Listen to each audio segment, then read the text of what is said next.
राधे कृष्णा जी। वैशाख मास का दूसरा अध्याय। नारद जी कहने लगे, हे राजन, जैसे सतयुग जैसा युग, वेद समान शास्त्र, गंगा जैसा तीर्थ, जलदान जैसा भार्या समान सुख, खेती जैसा धन, जीवन के समान लाभ, नेत्रों के समान ज्योति, भोजन के समान तृप्ति, सत्य के समान यश, आरोग्य के समान हर्ष कोई नहीं। ऐसे ही बैसाख जैसा अन्य कोई दूसरा मास भगवान को प्यारा नहीं है। जो इस मास को व्यर्था गवा देते हैं वह धर्महीन शीघ्र पशु योनि पाते हैं। संसार में अनेक प्रकार के व्रत तप आदि हैं जो अत्यंत कष्ट साध्य हैं और उनसे फिर जन्म लेना पड़ता है, परंतु बैसाख मास में केवल स्नान मात्र से ही मनुष्य मोक्ष को प्राप्त होता है। सब तीर्थों के स्नान का फल वैशाख में केवल जलदान से मिल जाता है। जिससे जलदान देने की भी शक्ति न हो वह दूसरे से दान दिलवावे, उसका भी फल यही होता है।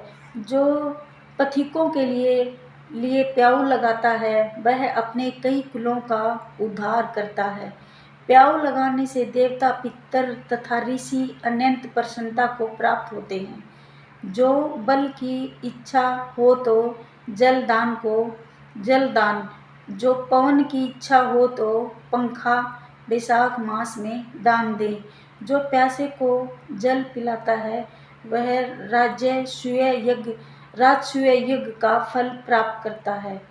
जो धूप और पसीने में से व्याकुल ब्राह्मण की पंखे से हवा करता है वह सब पापों से रहित हो गरुड़ के समान हो जाता है और ब्राह्मण को पंखा दान न करने वाला अनेक प्रकार के रोगों से दुखित होकर नरकवास करता है। जो थके हुए ब्राह्मण पर कपड़े से हवा करता है वह पापहीन होकर भगवान की सायुज्य मुक्ति पाता है और जो शुद्ध हृदय से ताड़ का पंखा दान करते हैं वे सब पापों से मुक्त होकर वैकुंठ लोक को प्राप्त होते हैं।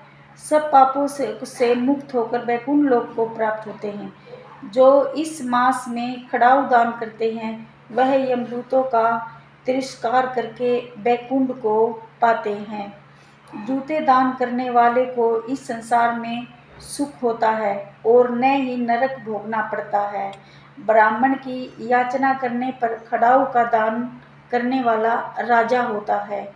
जो मार्ग में आश्रय के लिए घर बनाता है उसका फल ब्रह्मा भी वर्णन नहीं कर सकते।